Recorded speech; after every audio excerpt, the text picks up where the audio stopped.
Hi everybody, it's Allison from Calgary, Alberta, Canada, and in front of me is an issue of the creative magazine titled Uppercase, and this is the inspiration I'm going to probably use for my unedited video today. But for those of you that follow me know that I get sidetracked quite easily. I wanted to share with you that there's a wonderful little book. So in my last video, I was showing you some mini works of art on canvas and some little mini wood panels. And I had on the bookshelf these little U's, which is the little version of Uppercase magazine, Creativity for the Young at Heart. And they're so cute. So Little U is an occasional magazine from Uppercase celebrating creativity for the young at heart. With childlike wonder, Little U explores making, designing, illustrating, and living creatively for and with children, highlighting children's books, surface pattern design, clothing, and product design for young folk, and arts and crafts inspired by or made for children. Little U inspires and informs professional creatives and families alike. So because I love this magazine, I subscribe to it. I'm also part of their kind of community circle that they have, which comes with the subscription. And that's just an online kind of creative community, which is a wonderful addition as part of the subscription. And I had purchased these quite a while ago, but they're back issues, and often you can purchase back issues on the website. I was just looking at how cute the binding, the side of this book is with those beautiful, that beautiful pattern. Really cute. And it's been a while since I've gone through these books, but I feel like my son, who just turned 7, is a really great age to go through this book with me. He would probably get quite a kick out of some of these toys that he used these magnetic blocks. And of course, this is so funny. I get nostalgic because I actually have at my parents' house these little people. It says if you were a child in the late 1960s or 1970s, you'll remember the original and the best Fisher-Price Little People designs. That is too funny. So I have at least these 2, but I almost think I have those 3. I'll have to have them make an appearance in the video sometime. But just some really fun ideas. If you have kids and you're a creative and you love magazines,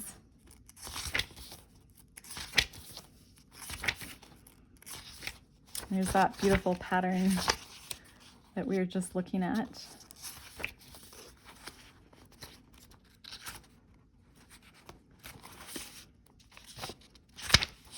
I find this really inspiring, just those really free, loose abstracts. They're really beautiful.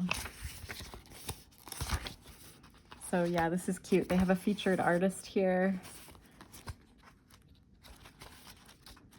They're just a really wonderful little magazine. So a mini read.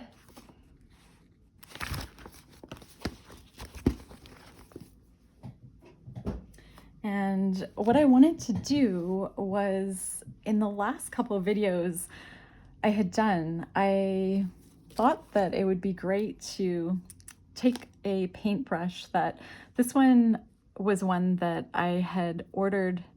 I think I had ordered a set of these Derwent watercolor brushes, and I thought this was the size I needed for a course I was taking, and it turns out it's much longer. So this is, I think it's called a 0.5-inch Dagger brush by Derwent. And when I looked to reference this or find it again, it was really tricky to find it, with the exception of, you know, having to purchase the whole set of these brushes. I think I had 5 that came in the package.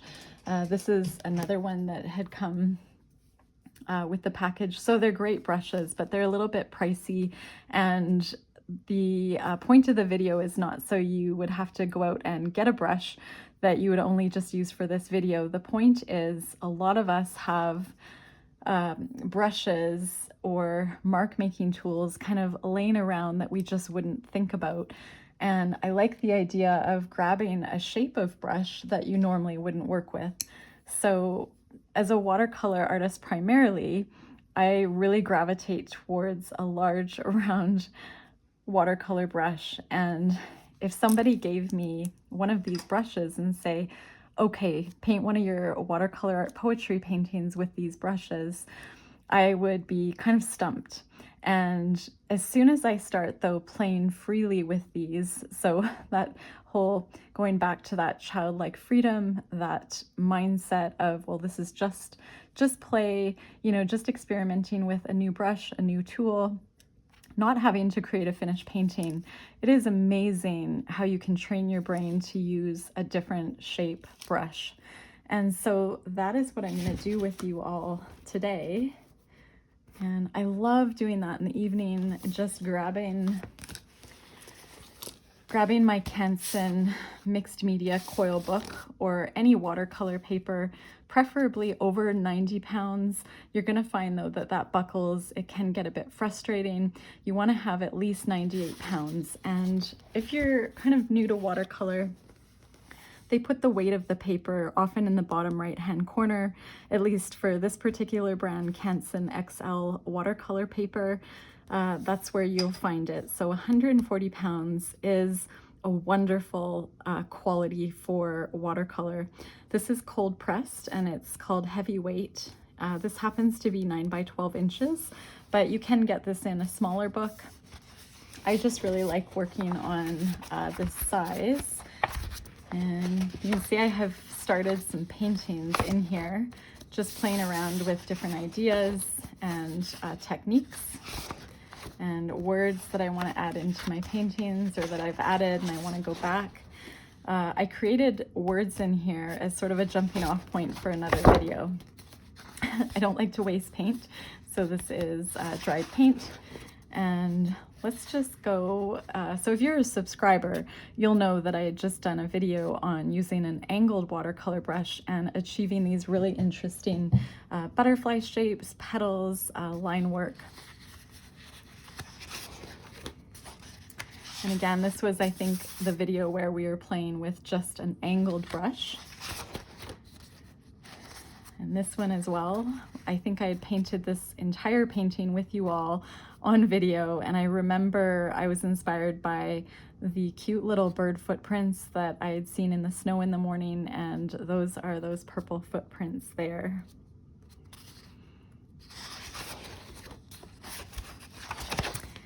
And this, whoops, I'm just gonna bring you up a little bit here. So if you want to paint with me, grab a watercolor brush, preferably something that you're not used to, but you can really grab any kind of, you know, mark making tool that you may just want to play with. And I'm working again on Canson 140 pound paper, and I thought we could do some butterflies, moss, just shapes with this awkward, what I feel is an awkward dagger brush.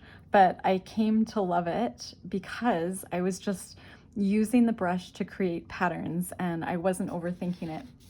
These are some of the butterflies that I'm going to show you that kind of came really intuitively when I was holding this brush. And this is a painting that when I was sitting down one evening and just playing around with the brush, this just kind of happened and I really love it. I especially like this area right here and this kind of really interesting, almost like a pinwheel, or I'm not sure if that's the right name for it, but just looks like a flower that might kind of be turning and blowing in the wind and has just such interesting shapes. So let's just start by, you have some water and some watercolor. What I'm going to do is pull out a page. So the nice thing about these coil books is you can get them with perforated edges.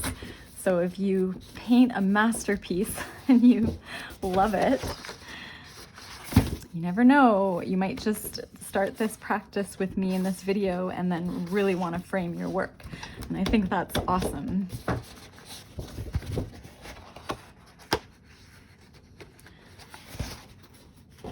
just having trouble not tearing it without hitting the camera here. Usually it's easier to tear, but there we go.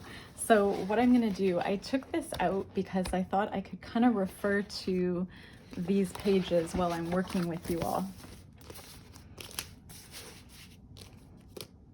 And so I have my water here, and you can use any watercolors. You know what I might do just to keep it easy?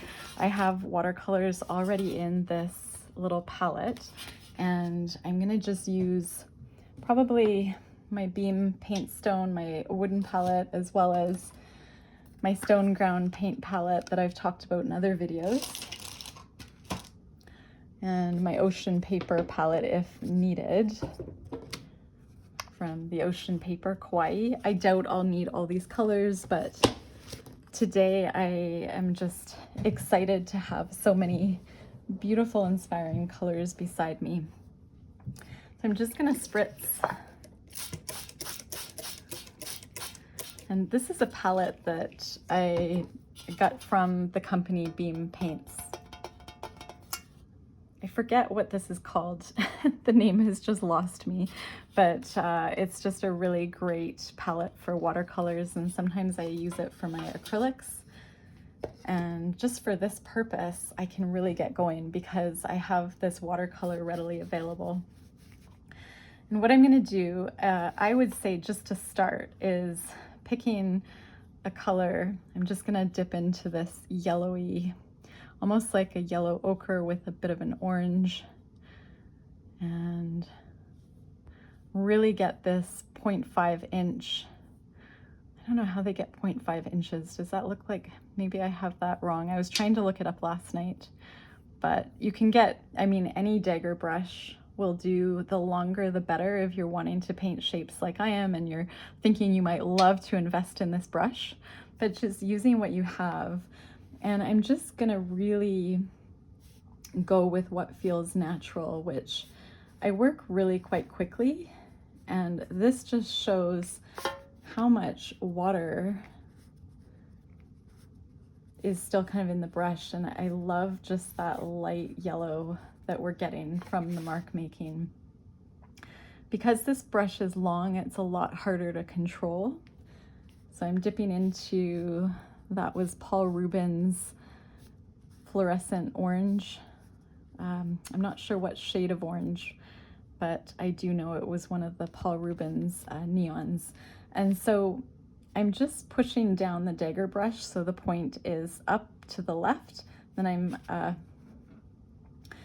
I'm turning, so my hand starts in this position, and I'm turning and pointing it in the other direction. So I just feel like going into this red down here, kind of pinkish red. I probably saturated my palette a bit too much, but you're just laying the brush down and lifting up. That gave me a really interesting effect. You're laying it down the other way and you're lifting it up. And you can see I don't have a lot of control because it's flicking paint, but that just doesn't matter to me because this is all about, you know, play. And immediately I can see that this would make a beautiful owl. And I don't know if you can see, but the little tufts that would be near the ears, the eyes, that would just be so cute. And so you're just, if you want to make a smaller mark, you're just going to want to touch the tip and then go back the other way. And the less you kind of try and create a mark that's in your head, the better. So this is just intuitively, you know, using watercolors and a brush that you may not be that comfortable with, and modifying once you get used to the feel of it and how it performs. You can then kind of modify it.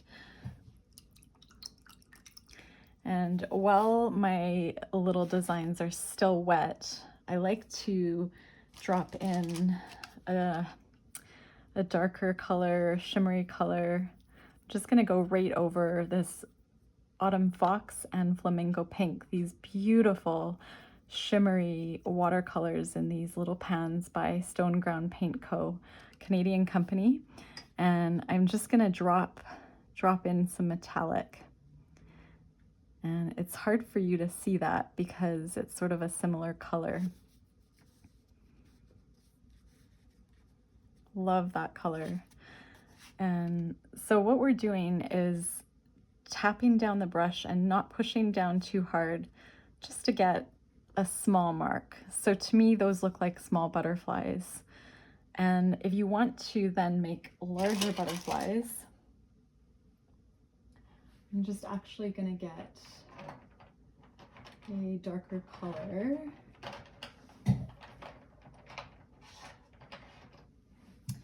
I just bought this Starry Night gouache from the Stone Ground Paint Co. So it's more like an opaque watercolor.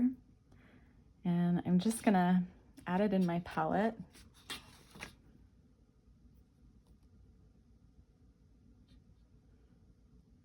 Such a beautiful color. I didn't clean my brush, so there's a bit of a shimmer on it.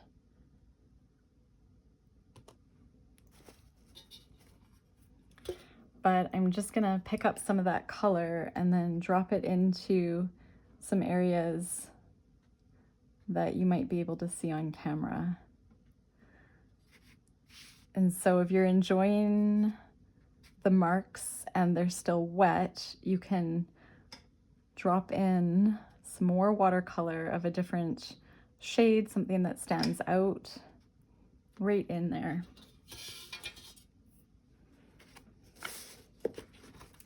And as you get going, you may feel like you kind of want to try different mark making. So this Dagger brush is wonderful, just doing a straight line and then those same marks. And that could be a beautiful stem or, you know, a bird, a made-up plant. It's just different than what you were doing before. And I'm gonna mix actually to get a different color. Just gonna mix my colors on my palette. And now I wanna show you, if you wanna make a larger mark in the same kind of fashion that we were doing before, so angling out and pushing down, turning your hand the other way. And then what I'm gonna do is show you where my brain kind of took me, and I'm gonna dip into my flamingo pink, that beautiful pink from the Stone Ground Paint Co. And what I'm doing is I'm holding my brush and touching into the water that's on this left hand, we'll call it a wing, and I'm just pulling it down. I'm just gonna do that a little bit more. And then on the other side, I'm turning it the other way and just kind of bringing it down. And that's not what I was going for, but I really like it. So what I was going for was more of this look here. So I'm gonna get a bigger piece of paper.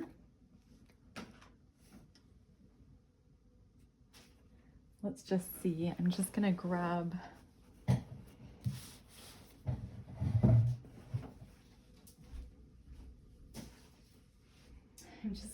my other pad, which I was cleaning off my brush after embellishing one of my gold moons. And this is my Canson, 140 pounds. So same thing, cold press watercolor paper. This one's 11 by 15 inches, so it's quite big.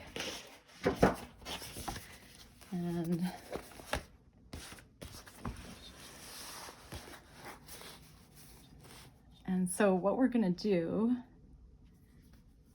I'm gonna go back to my, where's that? Starry Night gouache. Oh, and I had, oh, that's a beautiful purple because, well, not anymore, but when I put my brush down, it had the flamingo pink. So let's just see if we can get that back. I just mix my colors, but I think what I'm gonna do, it's just on the side of my page, I'm just gonna kind of make marks, getting used to the angle brush in a different way and just getting some of that color off. And so I'm gonna go back into the flamingo pink. I know somebody requested me to crave more purples, so here you go. And I'm gonna just put that in. It's kind of like sort of becoming a purple. Don't do what I do, which is adding way too much water to the palette. Okay, so we have this beautiful, beautiful color. And what I'm gonna do is use one color to make that swooping mark, turning my brush the other way. And I'm gonna repeat that. So pick up more paint, make it maybe even bigger. And I put those a bit too close together. And now what I'm gonna do, actually I can see I have way too much paint in here.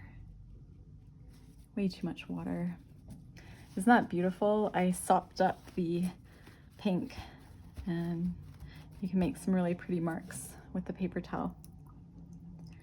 And I'm gonna maybe go into this titanium yellow. And I'm gonna also pick up some of that yellow over here on my palette. And again, I'm gonna almost put it down like a pencil as though I'm pulling out and making a lower wing on both sides. And I'm gonna go back in, get a little bit more watercolor and just pull out as though I'm making an abstract butterfly.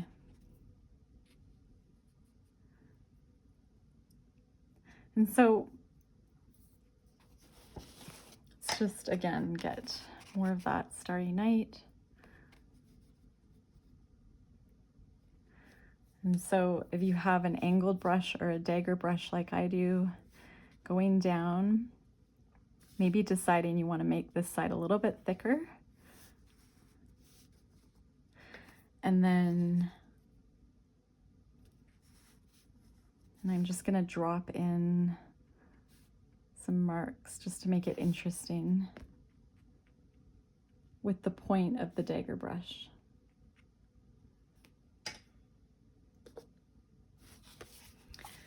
And I'm just going to clean off that Starry Night gouache, and I'm going to go into Autumn Fox and I'll clean up that flamingo pink a bit too.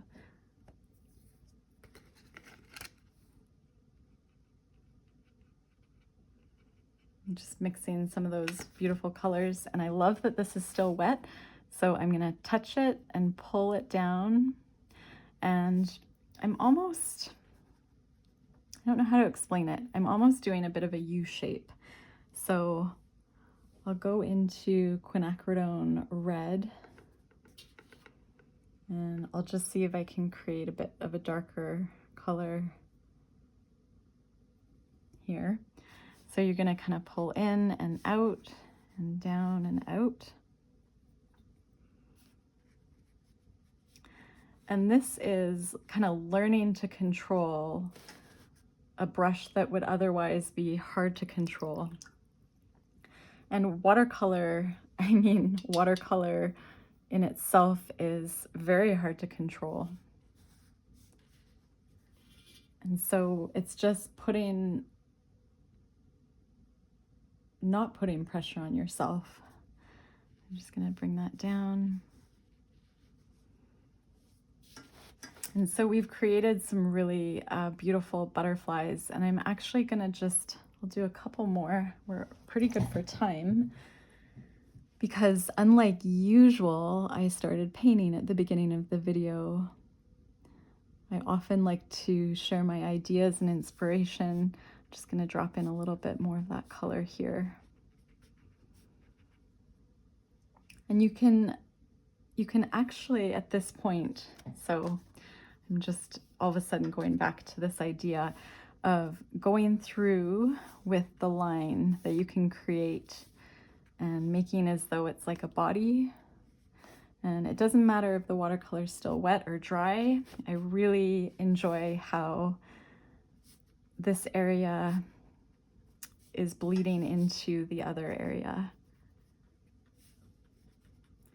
So I'm just creating some marks on these butterflies, and I'm gonna do one a little bit bigger. And so I'm gonna go back into my quinacridone magenta. This Dagger brush holds a lot of water, so I'm getting used to that. And so I'm gonna make a big one this time. And then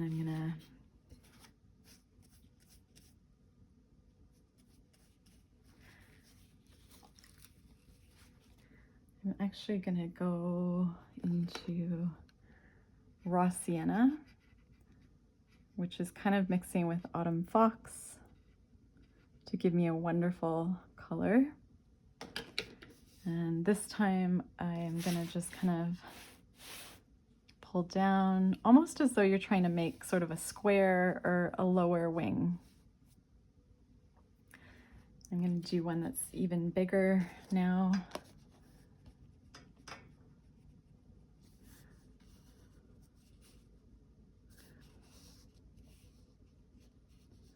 And again, just making the wings wider. You could make a double wing, which would be kind of cool. I could make more of an extra line work wing up here, which I quite like. You could just leave these as is without doing that kind of bottom part. I'm just gonna kind of create a new color here. And maybe this time angling the brush like that. I don't know how to explain it, but kind of tilting the brush down as though you're making a square, two squares side by side, or two rectangles. So again, we're just getting creative about the way we're using our brush. And I'm just gonna go over top here, whoops, and like that. So this just will give you so much to work with coming back in with, you know, maybe permanent markers, pencil crayons, you know, acrylic paint, collage, so many possibilities. I'm just seeing my ocean paper cobalt, it's called cobalt turquoise, which I have a bit of an allergy to, so I'm just though really wanting to add that in here. And creating one last big butterfly over here. Again, a double wing. And going into magenta. And doing a line through the body. And we're gonna just let this dry.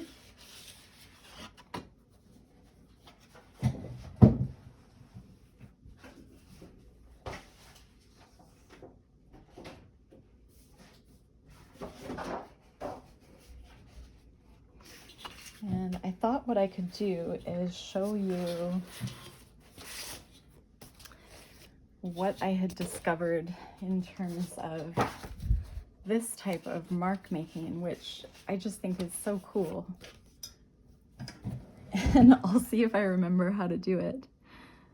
So I'm gonna go back into that cobalt turquoise and see if I can remember. I think so I would do a line down and then out, down, and then out, down. Okay, that's how I did it. Down and out. Yes, so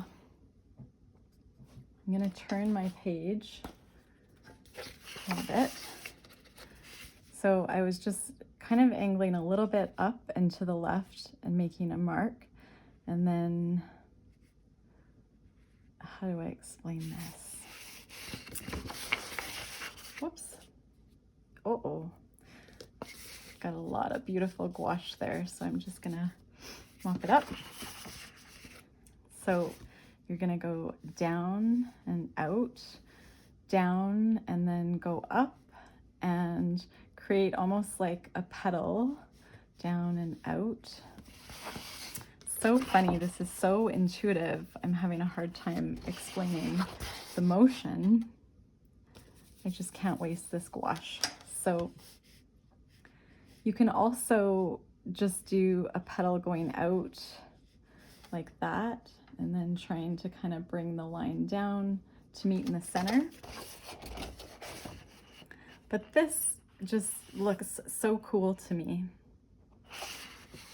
And you know, I don't want to just leave it there. I want to drop in orange and all sorts of, just drop in a little bit of whatever this color is.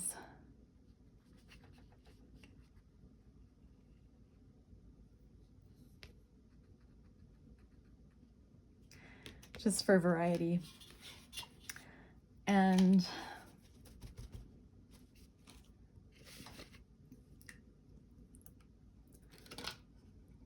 so I'm gonna go back into my quinacridone magenta. Get my brush with a lot of pigment, and so you'll find your own rhythm to this. So I'm gonna just pull out and down, almost as though I'm creating a flag. And this is actually, this way is a bit more easier. So creating more as though you're doing a flag, and you can touch wherever you want to touch the sides. So holding your brush straight down, pulling it out, and then going down and meeting it at the center. So this is only if you're using probably a Dagger brush like I am. And it might not be easy if it's not the same long size, but that's not the point of the video. So the point of the video is hopefully one of relaxation and inspiration, and just learning how to use something that may be new to you.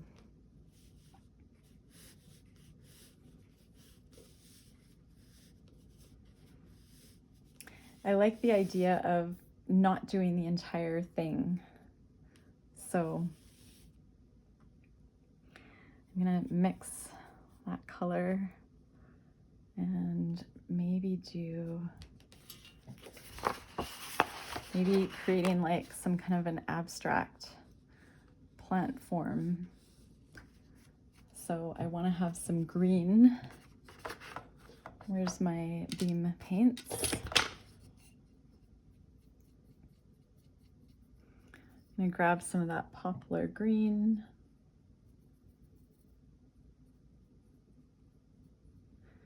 And then just trying to make an interesting leaf shape with the Dagger brush, which is kind of fun.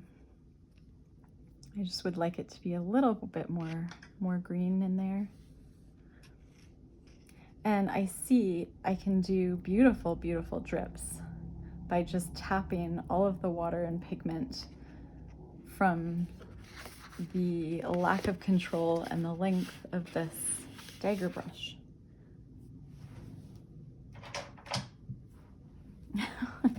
I'm in such a mess, that's so funny. My hands, I get so messy. Again, maybe trying a different type of leaf shape, maybe going a different way. I really like this one. That would be fun to do with a pen over top, like a permanent black pen, and turning it into more of a traditional shape. I kind of feel like going into my yellow here. It's kind of a mix of yellow and green. I'll just see if I can clean that up a bit. My poplar yellow by Beam Paints. It's becoming more of a yellowish green, a green gold, and that's okay. And I just thought, wouldn't it be neat to kind of go over top with a new layer.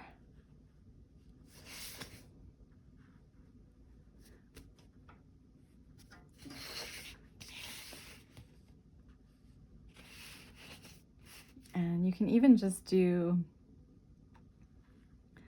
you know, maybe some interesting line work coming off the other side to create a very unique looking plant structure. And I'm gonna just, I really feel like using a darker turquoise kind of color.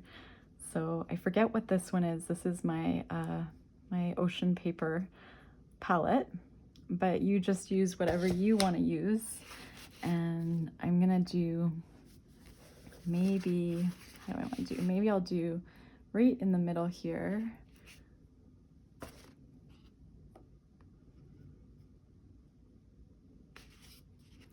I want to do a larger leaf overlapping here, and I really like the transparency of that.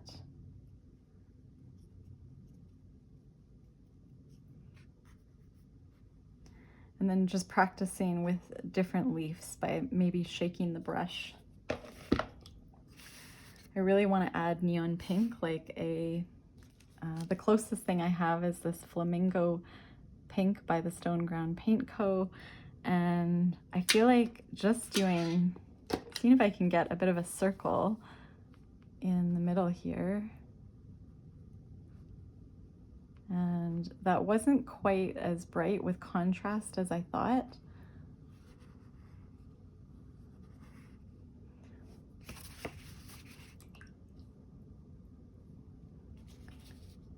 And then, so maybe I'll try doing this one with yellow, this yellowish green. So I think it's, I don't know if that's like summer pear mixed with poplar yellow from Beam Paints. And trying it here is,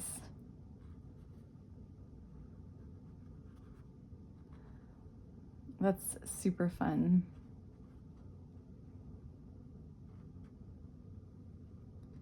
Trying to get it round, but if it doesn't want to be round, that's okay.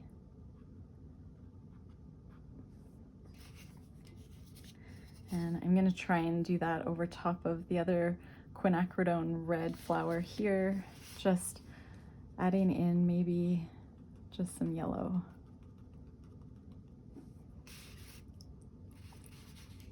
I wasn't seeing this as a composition of a painting, but it absolutely could be.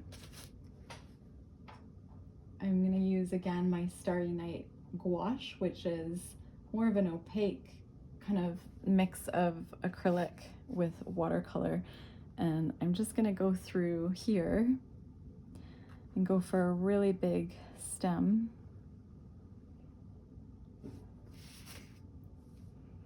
And maybe just gonna mix that in with this color here and just going right into that same area that's drying. Maybe drawing a line out. And I'm really enjoying the color that I now have on my brush, which is that neutral gray. And I realized this would be amazing to do some line work in, because I'm a bit, as a lot of you know, I have an essential tremor, but you can get, even actually the tremor, I feel helps me with that really interesting leaf. And I just like the idea of using this as my mark making tool over top.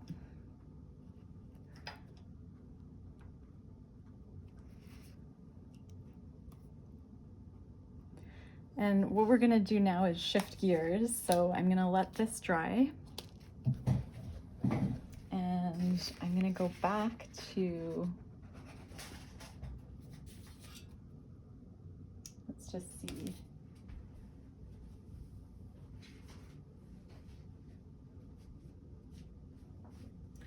So these butterflies are still drying. And what I wanna do is,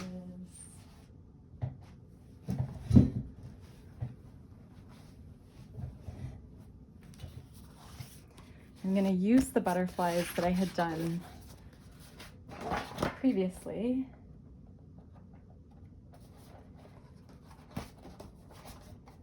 If I can find them, what did I do with them?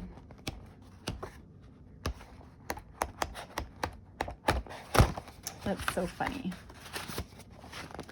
Oh, here they are. So this was just play. I did this on video, but let's just say I want to accentuate or do something with these butterflies. The possibilities are endless. I'm going to use my white bullet point Posca paint pen. And what you can do is create interest. And so for myself, I love polka dots. And so you probably knew that's what I was going to do. I was really trying hard not to do polka dots. I was wanting to surprise you all and get you all excited that I was doing something different, but that is just not happening. Maybe with this one, I like the idea of just doing some interesting little marks, maybe some little kind of hearts with my white Posca paint pen. So you only want to use your paint pens such as this one. This is an acrylic based, water-based paint pen, and you don't want to go over top of anything wet or it will wreck your pen. And you know, if you wanted to, you could kind of like use this to outline some of the lower part of this butterfly. Here I was doing a little bit of a body in white. That didn't come out too well. You could use your micron pens, black permanent pens. So this is a very fine micron pen. I kind of want to use something thicker. I could use my black bullet Posca paint pen. This one is great for, again, doing polka dots. So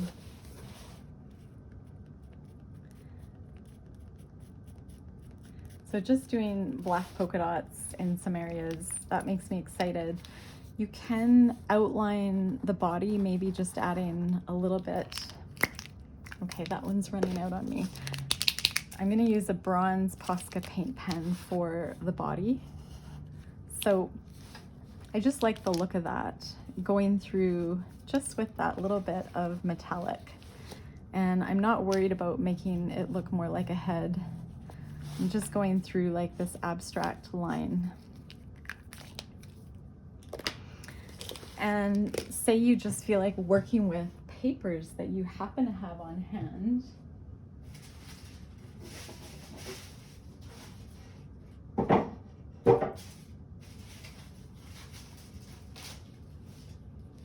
So I have a lot of papers and I'm just gonna tear out this, like, this was me using a new brush and finding a way to make marks with acrylic paint that I found interesting. So I'm just gonna tear them out.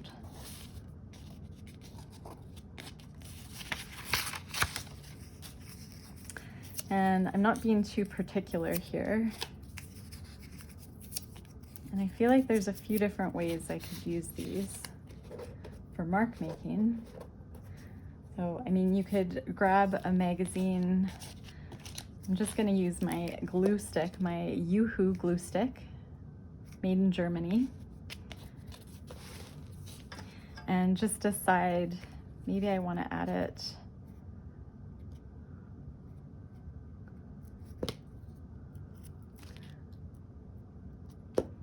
I just kind of want to make it look like maybe a bottom wing over here. Like this one. I'm just gonna glue it. My hands are already messy, so that ship has sailed. And just kind of knowing that you can advance your work, take it up a level, and just play with, I love the idea of collage. So maybe we'll just add a little bit of collage down on that wing. I like adding black and white when there's so much color on a page.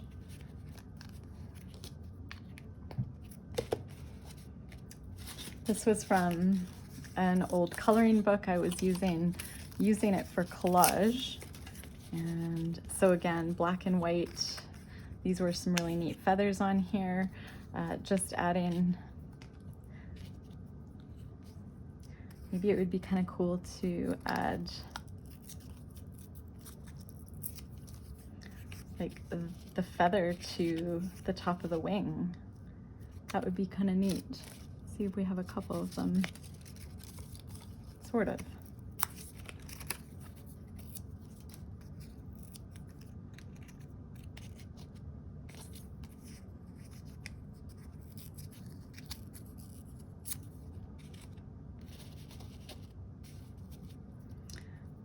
And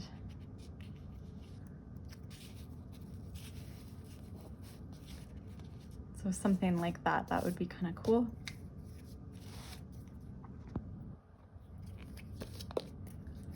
And this is not, I mean, I am not creating a masterpiece that I want to, pull together and finish and make into something. Oh, got glue on the jeans. That's okay. These jeans have paint and glue. Probably a little Dorland's wax medium as well. So this is just for the purpose of relaxation and play and discovery. So discovering that, hey, these marks that I had used probably by taking a round brush and dipping it into black paint, and the brush was a bit dry, but I liked the idea of the dry brush because it left these really interesting marks that were all the same. So this is a really neat pattern. And I could see that if I was using this in a painting, using this piece for collage, I mean, it would just be kind of cool to just put a large piece in here.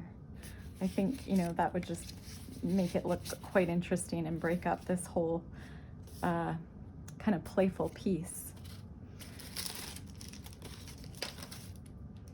So when I see this, I feel like it would be really cool to, kind of emulate some of the mark making and seeing if with our Dagger brush we can somehow create, these loose marks in watercolor. So just looking at this one, I feel like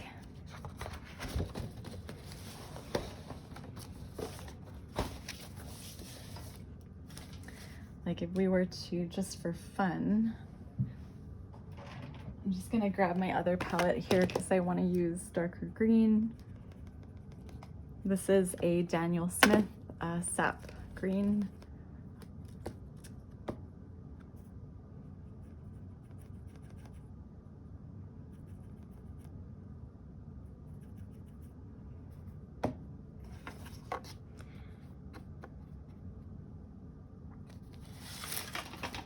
And so I'm just gonna kind of go look at these wings and just go kind of right across and down and up, fill it in, and then down and, oops, there's my timer.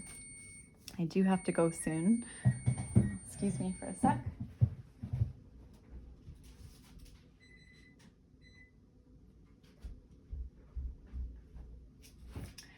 So I have this kind of loose abstract base, and then I'm just gonna keep it simple. And again, I'm just gonna darken some of this area over here, dip back into that same sap green, and then I'm just gonna kind of pull down on both sides. And because I'm over here, kind of that almost gives that shape that we were just doing with those kind of pinwheel flowers. And I'm going to take this one and I'm just going to do sort of a jagged edge.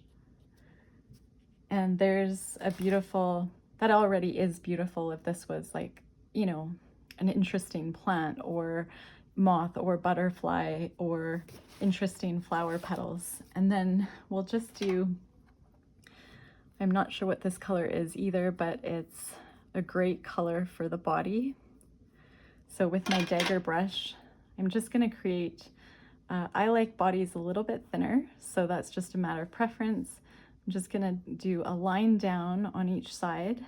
I love that it's bleeding into the greens, and then just sort of round the top. And so I'm not trying to do this exact image. I'm just going with how can my Dagger brush keep me loose and experiment to try and get, you know, just that idea. And then I already am excited that I want to drop in some more of that brown into that area and maybe into this area as well. When this dries, I would get really excited about, as I get so excited about everything art, I would want to take probably a Posca acrylic paint pen and do some of this line work. I love this almost orangish fluorescent red, those pops of red.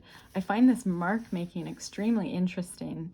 I do want to look up, see who did this cover. I'm not sure if it's on the back here. Oh, here we go. Front cover, and I'm just going to write down her name.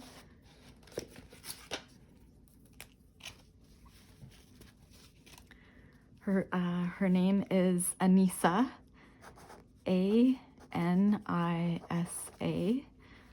Makhoul, M-A-K, or Makhoul, sorry, H-O-U-L.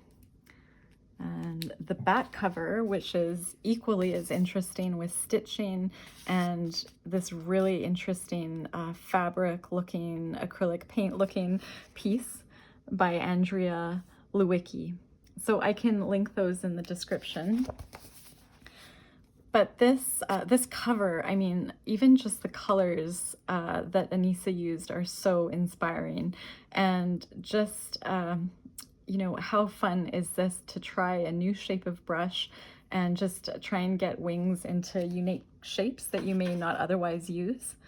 So I'm just gonna slip this actually.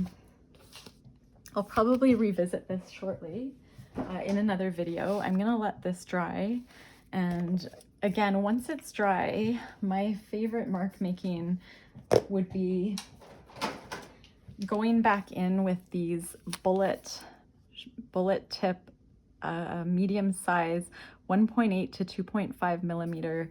This is called aqua green, and these need to be stored horizontally.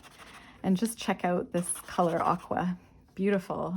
So you need to shake them up and give them a bit of firm pressure to get them going.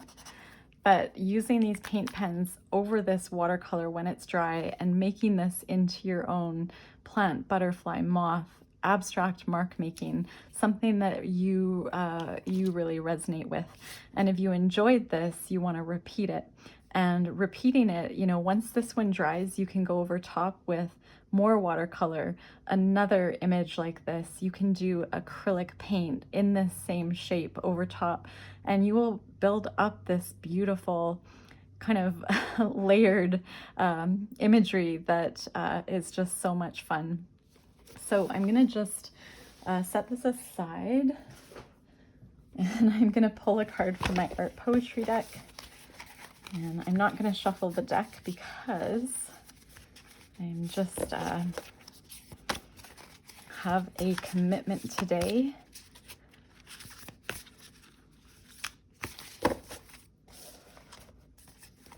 And